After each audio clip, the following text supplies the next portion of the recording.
중요하지만 예수님의 시선이 과연 어디로 가고 있는가, 이것을 주의 깊게 생각할 필요도 있습니다. 십자가에 달리셔서 한 말씀 한 말씀 하시면서 예수님의 시선이 옮겨집니다. 첫 번째 말씀 기억을 더듬어 보시면 아버지여 저희를 사하여 주옵소서라고 말씀을 할 때는 자기를 박해하는 자들을 향해서 용서의 눈으로 그들을 바라보셨죠. 그리고 어제 말씀 두 번째 말씀은 오늘 내가 나와 함께 낙원에 있으리라 하는 이 말씀은 생명부지의 강도에게 구원의 눈으로 바라보고 계시는 것입니다. 그리고 오늘 세 번째 말씀을 하실 때 예수님의 눈은 자신의 어머니 마리아에게로 향하고 있습니다. 25절에 보니까 예수님의 십자가 곁에는 그 모친과 이모와 글로바의 아내 마리아와 막달라 마리아가 있었다, 이렇게 말씀을 하고 있죠. 그리고서 그 여인 가운데 마리아를 보면서 말씀합니다. 여자여 보소서 아들이니이다. 그리고 요한을 향해서는 뭐라고 말씀합니까? 보라 내 어머니다, 이렇게 말씀을 하고 계시죠.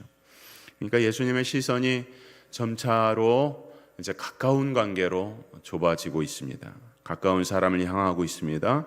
여기서 먼저 우리가 생각할 것은 어머니 마리아를 향해서 여자여라고 하는 이 호칭에 대한 것인데, 여러 가지 분분한 의견들이 있습니다. 어떤 사람들은 이 호칭은 낮게 부르는 호칭이 아니라 경어다, 올려서 하는 호칭이다, 이렇게 원어를 가지고 이야기를 하기도 하는데, 여러 가지 복잡하지만 쉽게 말씀드리면 영어로는 맴, 마담 이런 뜻입니다. 마담. 그래서 이 영어의 단어는 뜻은 일반적인 호칭이에요. 일반 여인에게 부르는 그런 호칭으로 어머니를 여자여 이렇게 부르고 있습니다. 이렇게 호칭을 부른 때가 또 있었어요. 언제입니까? 요한복음 2장에 예수님께서 처음에 공생애를 시작하면서 가나의 혼인잔치에서 포도주가 떨어져 있을 때에 마리아가 이제 예수님을 찾지 않습니까? 그랬더니 뭐라고 하셨어요? 예수님께서 여자여 그것이 나와 무슨 상관이 있나이까? 라고 할 때도 거기서도 마담 이렇게 얘기를 하고 있죠. 그러니까 다시 말하면 예수님께서 이 땅에 오신 것은 구속의 역사를 위해서, 구속사를 위해서 오신 거거든요. 그래서 구속의 역사에 대한 말씀을 하시고 구속에 관련된 이 사역을 하실 때, 포도주의 사건은 예수 그리스도의 이 죽으심과 부활을 기념하는 첫 번째 기적의 역사거든요. 그 귀한 사역을 예표하는 그때에서나, 그리고 지금 십자가상에서 예수님께서 어머니를 향해서 여자여라고 하는 이 모든 사건 가운데서도 이것은 구속의 절정에 이르는 십자가의 사건이기 때문에 이 사건 구속사와 관련지어져서 예수님은 자신의 어머니를 육신의 어머니로 지금 대하고 있는 것이 아니라 일반적인 여인으로 지금 대하고 있는 거예요. 모든 사람이 예수님의 십자가 아래서는 다 구원에 관련된, 구속과 관련된 대상이기 때문에 그런 것이죠. 그래서 이런 것들을 보면은 성경에는 예수님의 가족사에 대한 이야기를 하지 않습니다. 그 이유는 무엇입니까? 성경의 목적은 예수님의 가정사를 이야기하기 위한 책이 아니라 구원자 예수 그리스도에 대한 말씀이고, 이 땅에 하나님께서 구원을 어떻게 이루시기 위해서 이 땅에 오셨는가에 대한 말씀인 것이기 때문에 가족사를 이야기할 필요가 없죠. 그러면 어떤 분은 그렇습니다. 이런 얘기를 합니다. 기독교는 효가 부족한 종교다, 효를 하지 않는 종교다, 이렇게 말하는 사람도 있어요. 기독교를 폄하하면서 그런 얘기를 하는데요. 우리나라에 복음이 들어올 때 선교사들이 당시에 우리 민족을 보면서 당면에 있는 여러 가지 문제 중에서 시급한 문제들에 유의를 했습니다. 그것은 무엇입니까? 금주, 금연, 그리고 제사 문제였어요. 그것이 너무 시급해서 이 샤머니즘적인 신앙, 유교적인 신앙, 그리고 잘못된 우상숭배 문화, 이것만큼은 안 되겠다 해서 선교사들이 다 합의를 해서 금주하고 금연하고 제사 문제를 금했던 것이죠. 분명히 알아야 되는 것은 여러분들 예수님을 믿으면서 여전히 제사를 드리는 행위를 용납하거나 그것을 받아들이는 사람들은요, 아직도 조상을 우상으로 섬기는 것이지 단순하게 효를 행하고 있는 것이 아니라는 것을 분명히 알아야 합니다. 그런 면에서 기독교는 효가 부족한 종교라고 말을 하는 사람들이 있지만 예수님은 어떻습니까? 어렸을 때에 성전에 부모님과 함께 절기를 지키러 가는 모습이라든지 예수님께서 지금 십자가상에서 마리아를 향하고 있는 것이라든지 또는 마가복음 7장 11절에 보면 고르반이라고 하는 단어가 나옵니다. 이 이야기는 뭐냐면은 바리새인과 서기관이 당시에 고르반이라고 하는 것은 자신들의 유전과 전통을 통해서 성전에 세를 내는 것이었어요. 그래서 그 성전에 세를 내는 것이 너무 많고 너무 무거워서 나는 더 이상 우리 부모에게 효를 다할 수 있는 힘이 없다라고 하면서 효를 다하지 않는 부모를 홀대하는 그런 일들이 있었던 것이죠. 그래서 예수님께서 그 바리새인과 서기관을 향해서 엄히 꾸짖는 장면이 나옵니다. 어떻게 부모를 공경하지 않고 거짓으로 성전세를 내면서 그렇게 홀대하느냐라고 강한 꾸짖는 장면이 나오는 것도 볼 수가 있고요. 성경 전체를 보면 예수님께서 십계명의 말씀 가운데서 인간편에 주신 첫 번째 계명이 무엇입니까? 부모를 공경하라 였습니다. 그다음에 신명기서 5장 16절에도 보면 효도하는 자들, 부모에게 효를 다하는 자들에게 주시는 축복이 있어요. 그건 뭡니까? 내가 준 땅에서 내 생명이 길고 하나님께서 복을 주시리라. 장수의 축복을 주시겠다고 말씀하고 있는 거예요. 그러므로 기독교가 효가 부족한 종교가 아니라 참 믿음이라고 하는 것은 가장 가까이 있는 부모를 잘 섬기는 것이 참 믿음의 모범이라는 것이죠. 그것이 우리 기독교의 가르침이에요.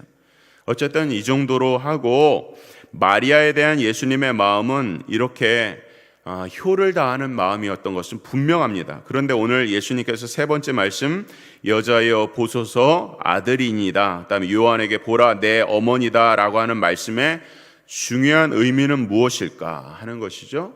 지금 예수님의 십자가 아래에 있어요. 십자가 아래에 어머니와 요한이 있단 말이에요. 십자가 아래에서 묘한 일이 발생을 하고 있는 것입니다. 이 마리아는 지금 요한의 어머니가 아니었는데 이제 요한의 어머니가 되고, 또 요한은 마리아의 아들이 아닌데 내 아들이라 하면서 아들이 되는 거예요. 묘한 일이 발생하고 있는 거예요. 무슨 뜻일까요?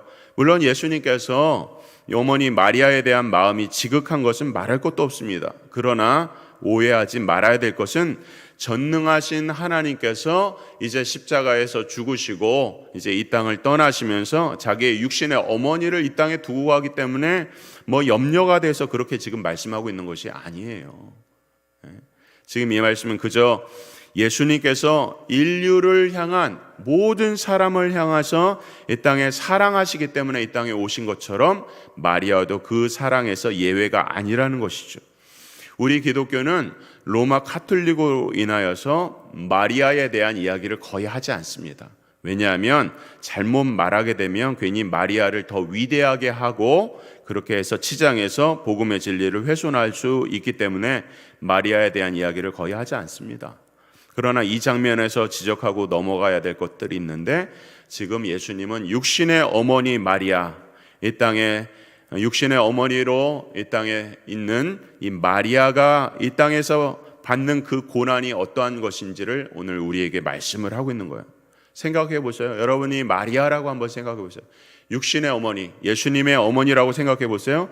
예수님의 어머니로 그가 남자와 동침을 하지 않았는데 천사의 계시를 받고 이제 그 모든 것을 순종합니다. 그리고 나서 잉태를 하고 이제 출산을 할 때까지 온갖 비난을 다 감수해야 됐죠.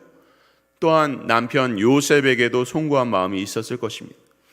그렇게 예수님을 탄생시키고 난 이후에 평생 예수님이 자라고 또 공생애를 하면서 살아가는 모든 삶 가운데 구원자로 오신 예수님을 바라보는 마리아의 마음이 어땠을까?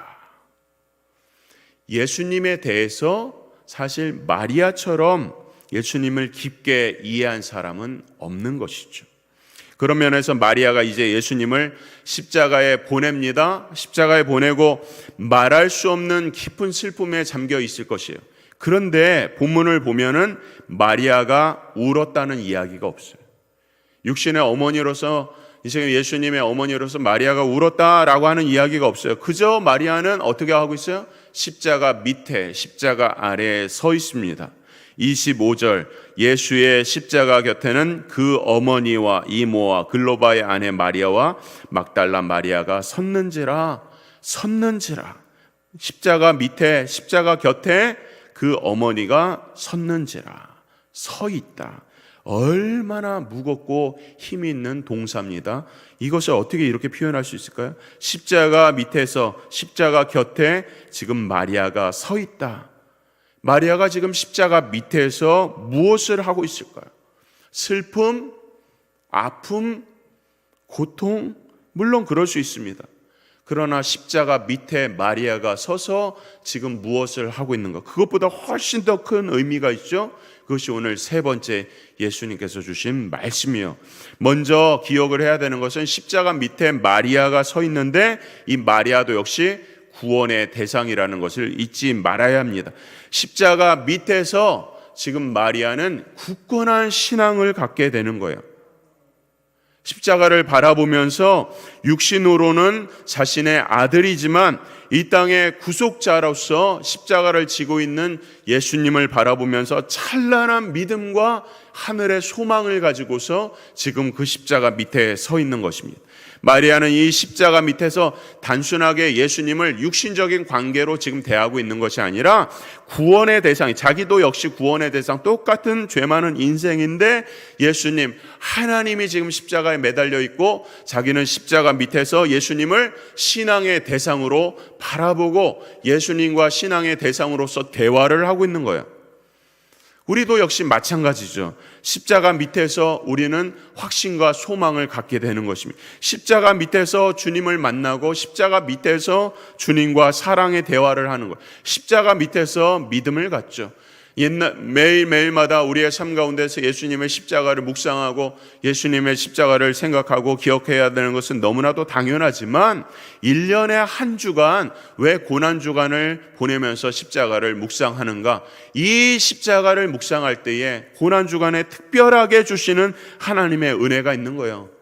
이 고난주간의 십자가 밑에서 예수님을 묵상하면 더욱더 굳건한 믿음으로 하나님에 대한 사랑으로 우리가 새로워질 수 있는 거예요. 십자가 밑에서 한 주간을 보내면서 예수님과 대화하는 거예요. 사랑의 대화를 하는 거예요. 십자가 밑에서 예수님이 누군지, 구세주가 누군지를 우리가 믿음으로 바라보는 거예요. 그와 같이 지금 마리아도 십자가 밑에 서 있는 것입니다. 신앙적 대화를 하는 거예요. 바라기는 오늘 우리의 성도들이, 우리 모든 사랑하는 성도들이 한 주간 십자가 밑에서 신앙적 대화를 통해서 사랑의 주님을 더욱더 굳건하게 만나기를 주의 이름으로 축원합니다. 넘어가서 이 십자가 밑에서 신앙적인 대화를 통해서 어떤 일이 발생하는가? 그것은 바로 교회가 탄생하는 것입니다. 지금 보세요. 예수님께서 잡히실 때에 많은 제자들이 다 흩어졌습니다. 뭐 수제자 말할 것도 없습니다. 그런데 그 밑에 지금 누가 있어요? 요한이 왔어요. 요한이 도망갔다가 온 거예요. 도망갔다가 돌아왔어요. 회개하고 돌아왔습니다. 다시 돌아왔습니다. 그리고 예수님의 용서를 받았어요. 내 어머니다. 용서를 받은 거예요. 용서를 받고 회개한 용서받은 요한을 향해서 새로운 사명을 주는 거예요. 그 어머니를 맡기죠.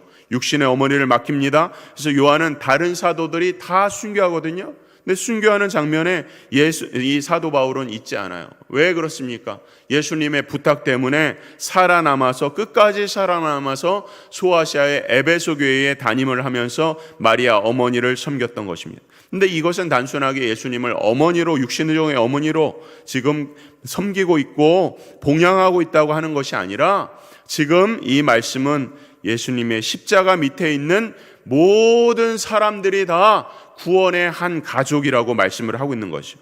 예수님께서 십자가에 달리실 때에 우리의 모든 혈육과 전통과 성취와 지역과 학벌과 모든 세상적인 관계를 깨시고 예수님의 구속의 십자가 밑에서 우리는 다 형제 자매가 되었다는 거예요. 오늘 보세요. 이 말씀, 여자여 보소서 아들이니이다. 보라 내 어머니라. 이 대화가 곧 우리에게도, 여러분들에게도 오늘 십자가, 예수님의 십자가, 지금 예수님의 십자가가 서 있는 이 밑에 우리가 서 있고 예수님께서 오늘 우리에게 말씀하고 있어요. 아무개 집사님이요, 아무개요, 보소서, 보라. 그대는 옆에 있는 형제 자매는 바로 나의 혈육과 같은 사람이요, 나의 형제요 자매요, 내 사랑하는 부모요, 내 자녀다 라고 오늘 우리에게 동일하게 말씀을 하고 있는 것입니다. 교회 창설에 대한 말씀이에요. 십자가 밑에서 교회가 창설되는 것입니다. 모든 교회의 자녀들이 다 예수님의 십자가 밑에서 자녀가 되고 형제가 되고 부모가 되고 서로 하나가 되는 이 말씀인 거예요. 지금 첫 번째 가상칠언의 말씀에서 예수님은 용서를 우리에게 베풀어 주셨고, 두 번째 예수님의 말씀 가운데서는 구원의 십자가를 오늘 우리에게 말씀하셨어요. 그러니까 십자가 밑에 모든 사람이 다 있는데 다 하나님의 자녀가 되는 것이 아니라 바로 예수님의 용서와 구원의 은혜가 임한 모든 사람들이 다 하나님의 자녀가 되는데, 그 용서와 구원을 받은 자들은 다 십자가 밑에 나오고 십자가로 인해서 용서받고 구원받고 우리가 다 형제자매가 되는 거예요. 그러니까 오늘 교회가 어떤 곳이냐 오늘 우리에게 말씀하고 있어요. 예수님의 십자가의 이 해산의 고통으로, 예수님의 선혈로 그 찢어지는 몸을 통해서 우리는 그 밑에서 다 형제자매가 되는, 예수님의 고통 때문에 우리는 형제자매가 감이 되었다고 말씀을 하고 있는 것입니다. 마가복음 3장 33절에 보면 누가 내 형제고 누가 내 어머니냐 이렇게 묻는 질문 가운데서 마가복음 3장 35절에 누구든지 하나님의 뜻을 행하는 자는 다 내 형제요 내 자매라고 말씀하셨거든요. 내 자식이요 내 어머니다. 우리는 다 이렇게 언약의 공동체, 예수님의 십자가의 언약의 공동체로 형제자매가 된 한 가족이라는 거예요. 그래서 만약에 우리가 정말 신앙적으로 자라지 못하고 또는 우리가 형제자매로서 온전하게 세워지지 못한다면 우리가 과연 십자가의 용서를 받았는가, 십자가의 구원을 받았는가를 돌아보라는 거예요. 이 공동체 안에는 모두가 다 예수님의 십자가의 용서와 구원을 받은 사람들이 모여서 그 언약 가운데서 하나가 된 공동체, 그것이 바로 교회라고 하는 것입니다. 교회는 그렇게 위대한 가치를 가지고 있어요. 그래서 십자가 밑에 있는 우리가 다 어머니가 아닌 사람이 어머니가 되고, 아들이 아닌 사람이 아들이 되고, 딸이 아닌 사람이 딸이 되는 바로 그곳이 바로 교회인 것입니다. 그런 십자가의 고통으로 해산되어서 교회 안에 있는 성도들이 다 하나가 되었어요. 그러니 그 십자가의 고통으로 우리가 하나가 되었으니까 우리가 서로 간에 어떠한 위로와 어떠한 기쁨과 어떠한 용납과 어떠한 사랑을 해야 되는지 오늘 우리에게 말씀을 하고 있는 것이죠. 그리스도께서 우리를 용서하신 것처럼 우리도 서로 용서해야 그리스도의 온전한 공동체가 되는 것이고, 그리스도의 구원, 믿음으로 말미암아 구원을 받은 공동체가 되어야 서로 간에 아름다운 믿음의 역사를 이루어갈 수 있는 것이라는 거예요. 그래서 오늘 이 세 번째 말씀은 단순하게 당신의 어머니, 육신의 어머니를 두고 하신 말씀이 아니라 예수님의 십자가 아래 세상의 수많은 사람들이 예수님의 용서와 사랑을 받고 복음으로 어떻게 살아가야 될 것인가, 교회가 무엇인지를 가르쳐주는 교회 탄생에 대한 말씀인 것입니다. 예수님께서 오늘 우리 모두를 다 형제 자매로 부르셨어요. 십자가 아래로 부르셨어요. 십자가 아래에서 서로 용서하고 서로 예수님을 구주로 모시고 살라고 오늘 우리에게 말씀하십니다.